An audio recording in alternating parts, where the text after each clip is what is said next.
95년 여름에 도둑 맞은 거예요. 근데 현장에서 추적을 해서 도둑을 에워쌌는데 네. 도둑이 이걸 땅바닥에 던지고 도망갔어요. 그래서 300조각이 났던 건데요. 물론 뭐 안 계시는 게 제일 좋았겠지만 네. 그런 이야기가 더 씌워지면서 사람들이 아 이렇게 옛것을 아끼는구나 이런 마음도 가질 수 있고요. 네, 근데 왜 그 전시에서도 보면은 중국이나 일본 네. 백자를 보면은 뭐 굉장히 이제 화려한 색채가 많잖아요. 네. 근데 왜 조선은 한 두세 가지 알로만 고집을 했을까요? 안녕하세요, 여러분. 이세라의 예술러닝. 저는 이세라입니다. 네, 안녕하세요. 저는 이영준 모이세 신부입니다. 신부님, 최근에 몇 년 사이에요. 그 외국 정상들, 북빈들한테 드리는 선물 중에서 제일 인기 있는 게 뭘까요? 알죠? 뭐 또, 잠깐만. 한 번에 알아맞히지 마. 아유, 기본입니다. 이거 아닙니까? 네, 뭐. 착 부채 아니에요? 땡. 아이고야. 땡. 틀려주셔서 너무 고맙고요. 네네. 달 항아리라고 합니다. 설마 달 항아리요? 달 항아리요? 마침 준비를 한 듯이? 예, 마치 네, 마침. 마치 우리가 준비한 듯이. 근데 이거 달 항아리 맞아요? 약간 맞습니다. 중국집 느낌 나는데. 아니요. 확실해요? 아니 확실합니다. 달 항아리죠. 또 가져오고 저도 예, 살짝만 쓰고, 예, 얹도록 쓰고. 할게요. 어울려요. 귀여워요? 네, 좋습니다. 바로 먹겠습니다. 네.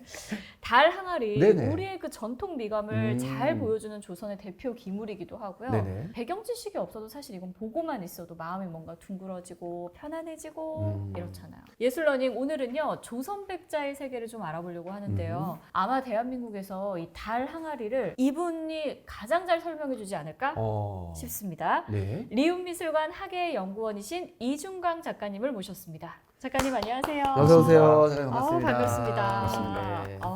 조선의 백자. 군자지향이라는 전시가 있었습니다. 저도 몇 번을 갔다 왔었고 갈 때마다 사람이 너무 많은 거예요. 그 인기 전시 중에 인기 전시였거든요.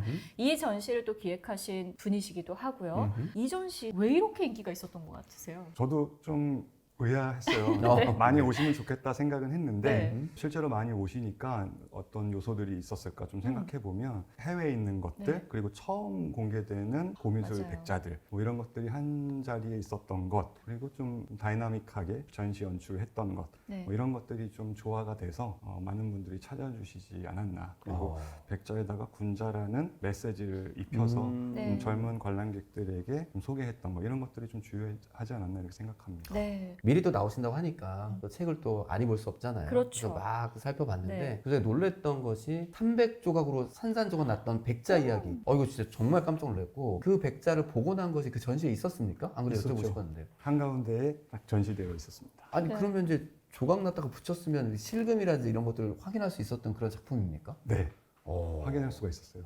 정말 이 책을 보면은 네네네. 여러 가지, 그러니까 전시 기획이나 음. 전시를 준비하는 과정에서 있었던 일들이나 여러 막 일화들이 막 맞아요, 나오잖아요. 맞아요. 그 중에 하나가 이 신부님께서 너무 말씀하셨던 재밌게 이거였어요. 봤어요. 예. 이 300조각 난 달 항아리 어떤 사연이 있는 거였죠? 이게 좀 안타까운 사연이죠.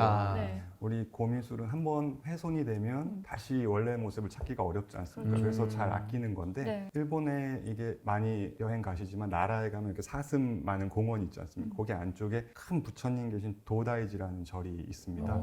그 절 안에 있는 칸노닌이라는 전각에 이 달 항아리가 있었는데 95년 여름에 도둑 맞은 거예요. 근데 현장에서 이 추적을 해서 도둑을 에워쌌는데 네. 도둑이 이걸 땅바닥에 던지고 도망갔어요.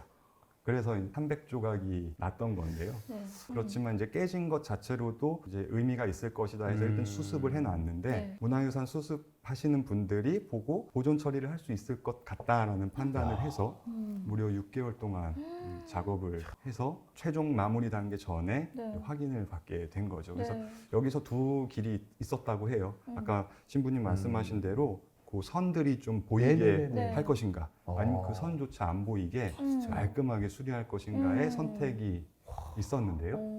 당시 일본에 있던 이제 관장님께서 네. 보시고서 금이 보이는 쪽으로 야. 수리를 하는 걸로 선택을 하셨죠. 어떤 게 반드시 옳다라고 볼 수는 없지만 저는 그게 그 도자기의 하나의 뭐 역사지 않습니까? 그래서 네. 옳은 선택을 하신 게 아닌가 이런 생각을 하고요. 그래서 많은 사람들이 그런 선들을 찾아보면서 네. 그 의미 그리고 그 스토리에 대해서 많이 생각하셨습니다. 사실 그때 300이라고 해서 네. 그 유명한 또 스파르타군의 300 그 적은 숫자로 대군을 물리친 300도 생각났지만 네. 한편으로 궁금했던 건 정말 300조각이었을까? 음. 328조각이라든지 아. 372조각일 수 있는데 그거 막 일일이 막 다 이렇게 그러니까요. 세어본 거예요? 되게 연구원이? 좋은 말씀이신데 예. 더 조각이 났어요. 사실 조각이 그렇다는 거고 가루까지 그렇죠. 있었던 거죠. 예, 근데 맞아요. 그런 것도 다 쓸어 모아서 어머. 법원에 타용을 한 거니까요. 어떻게 보면 다시 생명을 얻은 드라마틱한 이야기이죠. 근데 모든 사건은 이제 양날의 검처럼 그렇게 있는데 그거 한 번 때문에 더 백자가 더 유명해지는 사건이 될 수도 있었고 전화위복됐다는 느낌도 좀 있는데 네. 그런 것도 좀 영향이 좀 있었겠어요? 물론 뭐 알려지는 게 제일 좋았겠지만 네. 그런 이야기가 더 씌워지면서 사람들이 아 이렇게 옛것을 아끼는구나 이런 마음도 가질 수 있고요. 네. 또 보면서 미술품 자체의 이야기 더해서 더 많은 스토리들이 생긴 거니까 말 그대로 뭐 전화위복이라고 생각할 수도 있겠죠. 네. 근데 이 책 자체가 네. 그 전시, 조선의 백자 군자지향 전시를 준비를 하시면서 네. 있었던 일들이나 그런 네. 것들 위주로 이제 다루고 있는 내용이잖아요. 그 전시를 보면서도 그런 생각을 했지만 아니 이 많은 도자기들을 네. 어떻게 다 이거 한 자리에 모았지? 그렇죠. 네. 이게 정말 과정이 쉽지가 않았을 것 같아요. 한 기관의 기획전이라고 한다면 물론 자신 기관이 갖고 있는 유물이 네. 중심이 되겠지만 부족한 부분은 다른 기관에게 대여를 해옵니다. 그러니까 자신이 있는 기관의 대외 신뢰도도 네. 중요하겠고요. 네네. 그리고 그걸 믿고 빌려주시는 기관들의 결정도 중요하겠죠. 그래서 이런 대형 기획전이라고 한다면 우리 미술관이 선보였다라고 일단 말씀을 드릴 수 있겠지만 네. 사실 대여해준 많은 기관들의 도움이 있었기에 가능하거든요. 보이지 않는 공동전시처럼 생각을 하고 뭐 네. 감사해하면서 네. 준비를 했습니다. 그래서 개인 컬렉터들한테서 온 것들도 꽤 있었나요? 네, 개인 소장품들도 상당히 많이 대여를 받았고요. 이런 것들도 마찬가지로 그간 우리 미술관이 좋은 전시를 선보였고 저기에 출품된다는 것은 가지고 있는 작품이 인정받는 것을 넘어서 네. 하나의 한국 미술사의 한 점, 이루는 점이 될 수 있잖아요. 본인이 네. 갖고 있는 작품이. 네. 그런 면에서도 의미가 있다고 생각해서 뭐 흔쾌히 빌려주시곤 합니다. 아, 사실은 저는 이제 도자기에 대해서 잘 몰랐어요. 네네. 몰랐는데 우리 책 겉표지에 보시다시피 딱 보면 푸른빛을 띠는 도자기 아, 그리고 그 예뻐요. 주변을 이끄는 뭐 하얀색 네. 그래서 저는 뭐 이런 항아리는 너무 당연하다라고 네. 생각했는데 보니까 보통 흰색, 파란색, 청아백자 네. 이런 것까지는 좀 알겠어요. 대충 네. 많이 그쵸. 봐가지고. 근데 그 외에 어떤 채색한 백자라든지 다양한 백자가 있다는 걸 나중에 알게 됐는데 언제부터 이렇게 색을 쓰게 됐고 도자기가 다양한 다양한 색을 그렇죠. 했는지 좀 궁금합니다. 지금 신부님 말씀하신 네. 대로 백자라고 하면 당연히 네. 새하얀 거. 그쵸. 맞아요. 그리고 파란색이 들어간 건 청아백자라고 하는데 이게 사실 많지는 않은데 아. 워낙 좋은 거다 보니까 우리 전시에서 많이 볼 수가 네. 있죠. 그래서 이 두 종류는 친숙한데요. 말씀하신 철화, 갈색 빛이 나는 거, 빨간색 빛이 나는 동화 이런 것들은 생소하실 수가 있습니다. 근데 사실 철 안료는 고려 청자에도 사용된 아주 연원이 깊은 안료입니다. 그러던 것이 이 17세기 임진왜란이 끝나고 나서 항상 역사에서 2등에 있었던 이 철 안료가 첫 번째 전면으로 나서게 돼요. 왜냐하면 말씀하신 파란색 안료인 청화 안료가 네. 굉장히 고가거든요. 네. 근데 이게 다 전량 수입품이에요. 근데 중국에서 수입하기가 어려워진 거죠. 네. 우리나라도 어렵고 중국도 명나라가 청나라가 교체되는 시기다 보니 네. 거기도 네. 상황이 안 좋고요. 그러다 보니까 여러 번 가서 구해오려는 노력을 하는데도 여의치가 않다는 기록들이 있습니다. 네. 그래서 늘 있어 왔던 2등 안료였던 철화 안료를 사용해서 7세기 때 많은 작품들이 만들어지는데 이게 재밌는 게 대체 안료인데도 그럼 대체면 청아보다 못해야 되잖아요. 그렇죠. 근데 대체 안료인데도 이전에 청아가 보여주지 못했던 새로운 세계를 보여준다는 게 아주 재밌는 부분이에요. 그렇네요. 그리고 빨간색 동화 안료는 좀 18세기 때 많이 사용을 합니다. 근데 이 동화 안료도 사실 청자 때부터 쓰던 안료예요. 네. 근데 전면에 나서지 못하고 있다가 18세기 때 지방에서 좀 자유롭게 표현을 하면서 전면적으로 나서고 그러니까 경기도 광주라는 곳에서는 이 파란색 안료와 곁들여서 사용하면서 마치 음식으로 치면은 이렇게 양념 뿌리듯이 그래서 더 화사하게 만드는 네. 요건이 되었죠. 근데 왜 그 전시에서도 보면은 중국이나 일본 네. 백자를 보면은 뭐 굉장히 이제 화려한 색채가 맞아요. 많잖아요. 네. 근데 왜 조선은 한 두세 가지 안료만 고집을 했을까요? 변호를 하자면 네. 애초에 그런 미감에 대한 큰 관심이 없었기 때문에 화려하게 하는 기술이 발전하지 못했다 이렇게 볼 수도 있고요. 또 다시 반대로 말하면 기술이 없었으니까 그렇게 못 만들었다 이렇게 할 수도 있겠죠. 냉정하게 말하면 사실 기술이 없었던 건 맞습니다. 그렇구나. 네, 우리가 말하는 세 가지 안료는 유약 아래에 사용을 네. 해요. 예, 근데 예. 일본이나 중국에서 보여주는 그 화려한 안료들은 한 번 굽고 나서 유약 밖에다가 칠합니다. 그리고 낮은 온도에 한 번 더 굽죠. 네. 거기서 이제 기술이 있는 건데요. 우리나라 도자기에는 어쩐 일인지 그렇게 화사한 것들을 원하지 않았던 것 같아요. 그렇네요. 그래서 기존에 있던 안료를 적절히 혼합해서 사용하는 것으로 최대치의 아름다움을 좀 표현했어요. 그 대목이 아주 재밌습니다. 아니, 작가님께서 변론을 잘해주셔가지고 네. 그냥 확 넘어갔어요. 확실히 설명은 변론이다 생각이 드는데 그런데 보면 색도 색이지만 네, 그림을 참 잘 그리셨어요. 그렇죠. 근데 저는 이제 놀라운 게 도자기를 빚는 도공들이 네. 그림까지 그렸다고? 이런 생각을 할 수 있게 되는 것 같은데 맞아요. 뭐 그림만 그리는 다른 분들이 계셨을까요? 이것도 한 두 가지로 나눠 말씀드리는데 예. 말씀하신 도공이라는 표현이 있어서 예. 그림을 그리는 전문 그 기술자가 네. 그 가마 현장에 있어서 이 사람들이 전부 다 하는 게 아니라 분업화가 되어 있습니다. 아. 빚는 사람은 빚고 그리는 사람은 그리고. 그런데 이런 분들은 그 안에선 잘 그리는 거지만 조선 최고라고 할 수는 없어요. 조선 최고는 역시 궁중에서 있는 분들일 텐데 그렇죠. 화원이라고요. 요즘 식으로 말씀드리면 그림 그리는 공무원이에요. 네. 네, 대표적인 분이 뭐 김홍도 이런 분이죠. 아. 이런 분이 한성에서 경기도 광주로 출장을 갑니다. 아. 가서 왕실 도자기에 그림 실력을 뽐내고 이제 돌아오시는데 그때 구워진 것들은 수준이 확 다르죠.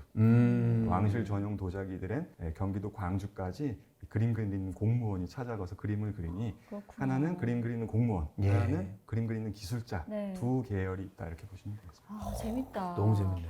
근데 갑자기 이게 궁금해요. 왜 그 서양미술사에서도 우리는 지금 이렇게 뭐 올드마스터들을 예술가라고 칭하고 네.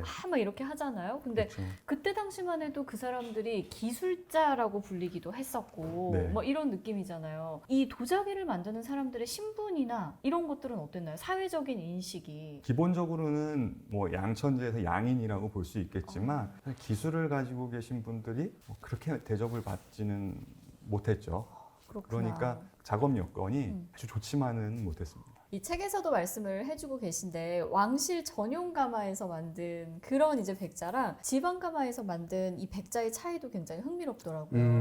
지방 가마에서 만든 백자를 보면은 익살스럽고 재밌고 이런 것들도 많은데 단순히 이런 청아 백자 같은 고급 백자의 대체제가 아니라 네, 이게 독립된 장르다라고 네. 우리가 또 볼 수도 있을까요? 맞습니다.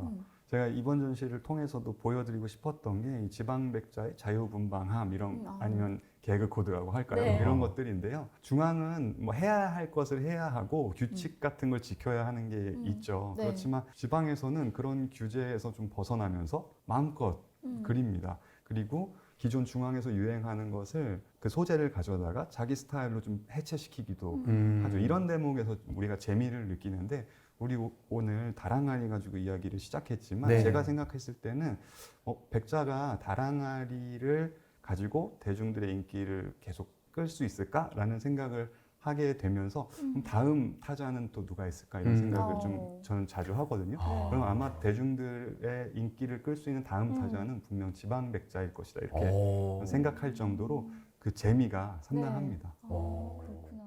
근데 그 기관에서 무려 22점을 빌려주셨어요. 대단한 그 믿음과 뭐 지원이 있었던 것인데 제가 일본에 이제 대여를 하러 직접 만나서 인사도 드리고 협의를 드리러 직접 가거든요. 근데 그때가 오미크론 때였어요. 비자 받고 가서 또 격리 기간을 거쳐서 또 만났어요. 그랬더니 이렇게까지 어렵게 가면 빌리기 어렵지 않을까라고 생각했는데 오히려 그게 말 그대로 전화위복이 돼서 네. 그쪽에서 아니 이렇게까지 해서 빌리러 오는데 이거 안 빌려주면은 네, 우린 나쁜 놈들이야. 그 정성을 봐서 뭐라도 빌려줘야겠다라고 어. 생각하셨대요. 그래서 네.